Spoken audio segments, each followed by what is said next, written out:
কিসের জন্য এখানে দেখি পাপ্পা আমার ব্যাগটাতেই রয়েছে ওইটা খাবারটা যদি খারাপ করে খেয়ে নিতে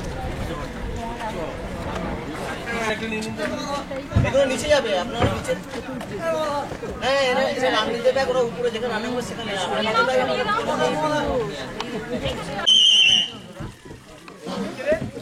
লঞ্চ ছাড়ার আগে ডাবের জল দিয়ে ধুয়ে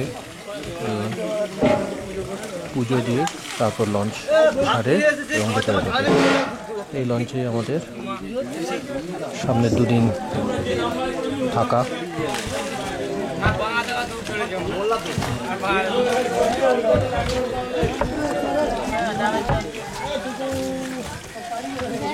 এটা হলো শুরু, আশা করি এই যাত্রা শুভই হবে।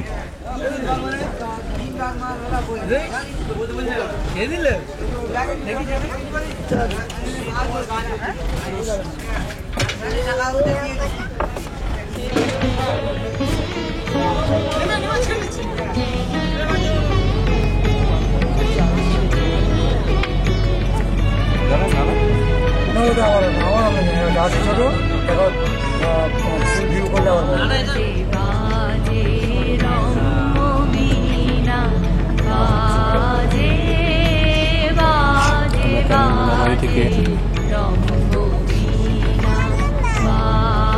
নদীর জল এখন স্থির, কোনো হাওয়া নেই।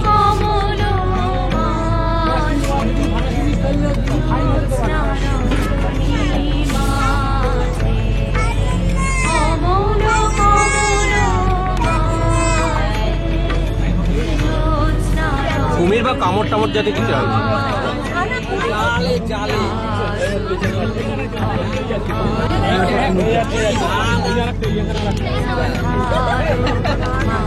হবে লঞ্চের চাবি চলে যাচ্ছে।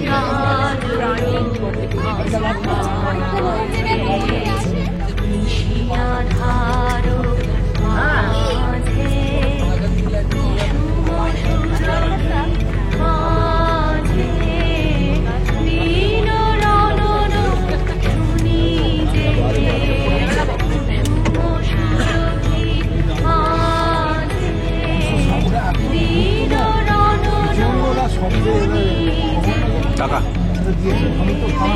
এই একটা সুন্দরবনের ভবিষ্যৎ বাঘের কাছে যাচ্ছে, বাঘ বসে আছে।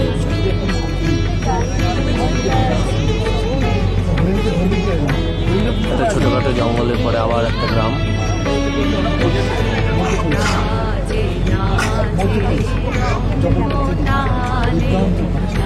আমার সমস্ত খরচ দেখা হয়নি, দেখা হয়নি চক্ষু মিলিয়া ঘরের কাছে।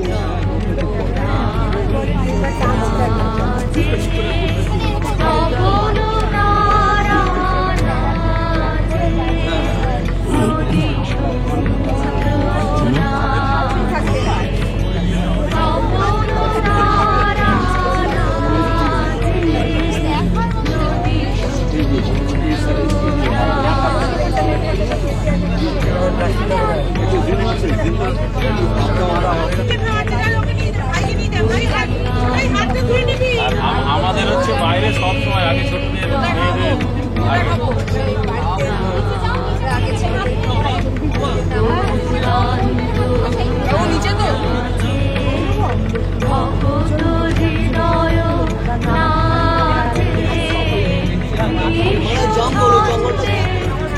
জঙ্গলটা ওটা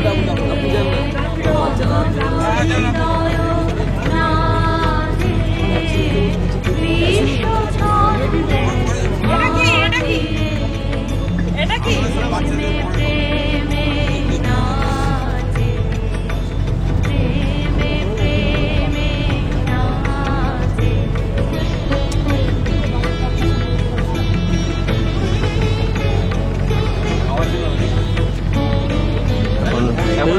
ওই যত সমুদ্রের দিকে এগিয়ে আসছে হাওয়া দিচ্ছে শুরু করছে।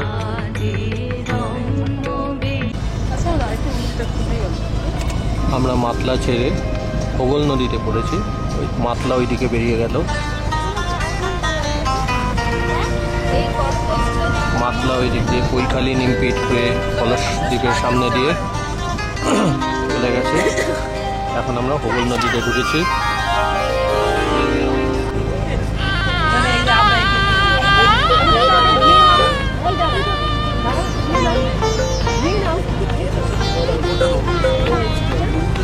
খাবারটা খুব ভালো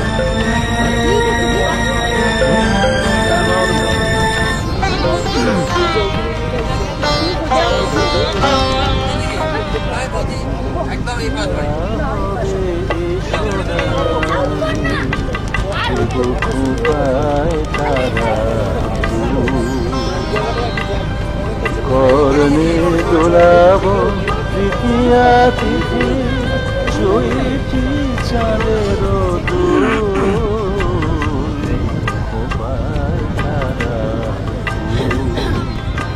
মূর্তিয়া হবে ঈশ্বরানী দেব খোপায় তারা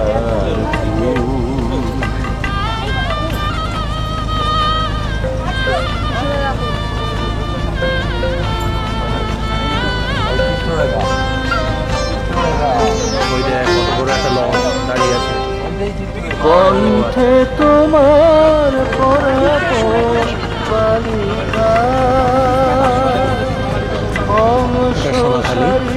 আমাদের প্রথমে এদিক থেকে ওঠার কথা ছিল, বিচ পার হয়ে সোনাখালি থেকে লঞ্চে ওঠার কথা ছিল, কিন্তু বাটার ফলে আর ওদিকে রাস্তার অবস্থা ভালো নয় বলে ক্যানিং চলে গেছে।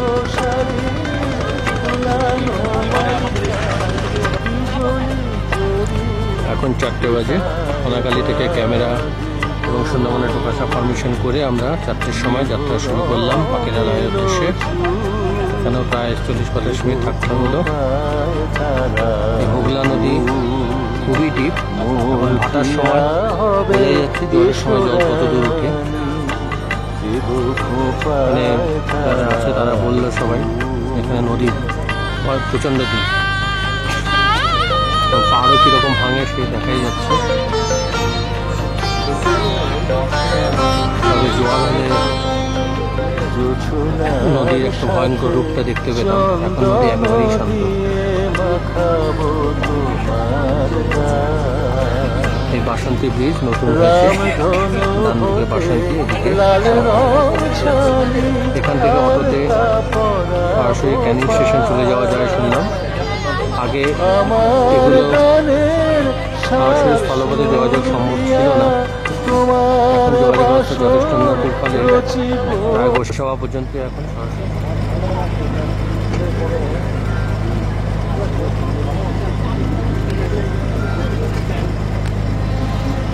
বাসন্তী ব্রিজের তলা দিয়ে পার হচ্ছি।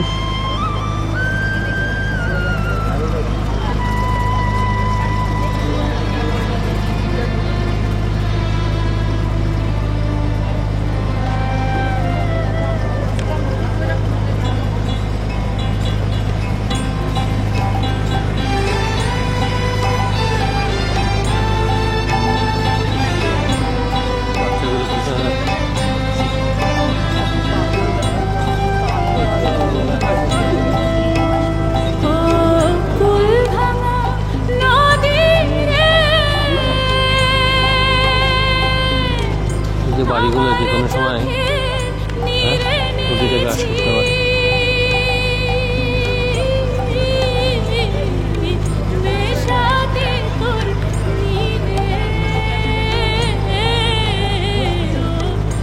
না, বাড়িগুলো যে কোনো সময় গ্রাস করতে পারে।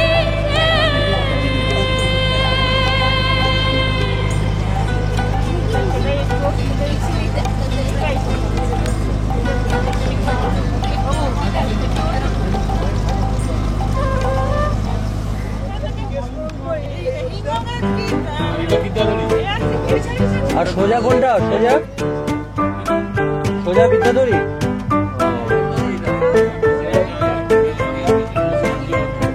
আমরা হোগল নদীর শেষ প্রান্তে উপস্থিত। হোগল নদী ওইদিকে ঢুকে গেছে, বসিরহাটের দিকে চলে গেছে, আর সামনে শুরু হয়ে গেল বিদ্যাধরী।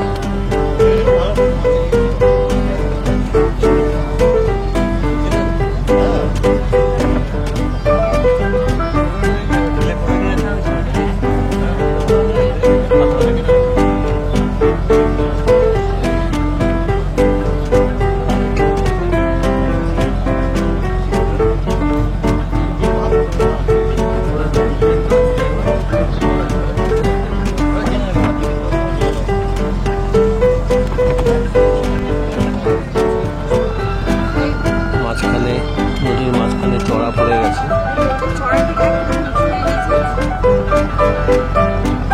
জলের সময় হাত ডুবে যায় ঠিকই,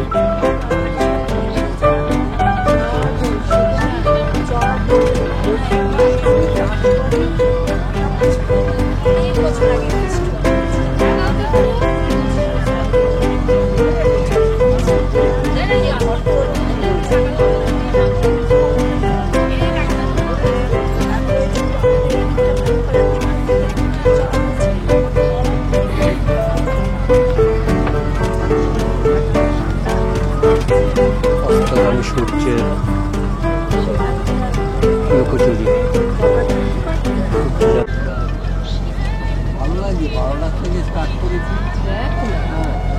নদীর গভীরতা এদিকে একটু কম ভাটার সময়, এখনো জোয়ারের দর্শন পাইনি।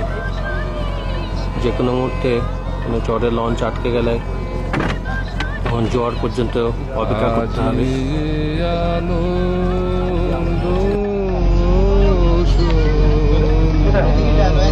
একই জায়গায় আছে, আমরা এগিয়ে যাচ্ছি, ওই যে ওখানে সব কাজ হচ্ছে।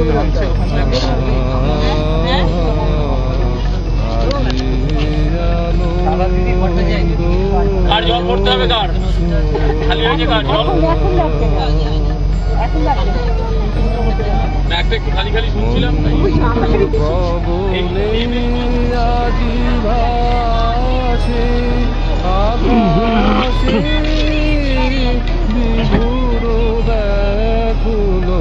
নদীর সামনে চড়ার কারণে লঞ্চ এগোতে পারছে না।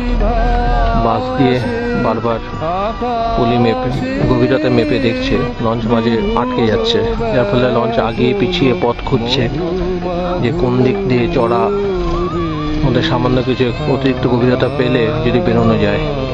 কারণ চড়ার মাঝখানে যদি এখন আটকে যায়, এখন 2-2.5 ঘন্টা চুপ করে বসে থাকতে হবে এখানে, কখন জোয়ার আসবে সেই অপেক্ষায়।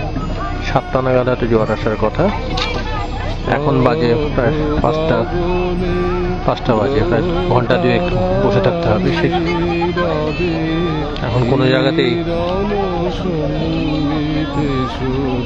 কোনোভাবেই চর, পুরো এলাকায় চর পড়ে আছে, লঞ্চ কোনোভাবেই যেতে পারছে না। ফলে এখানে এখন চুপচাপ মনে হচ্ছে বসে থাকা ছাড়া আর কোনো উপায় নেই।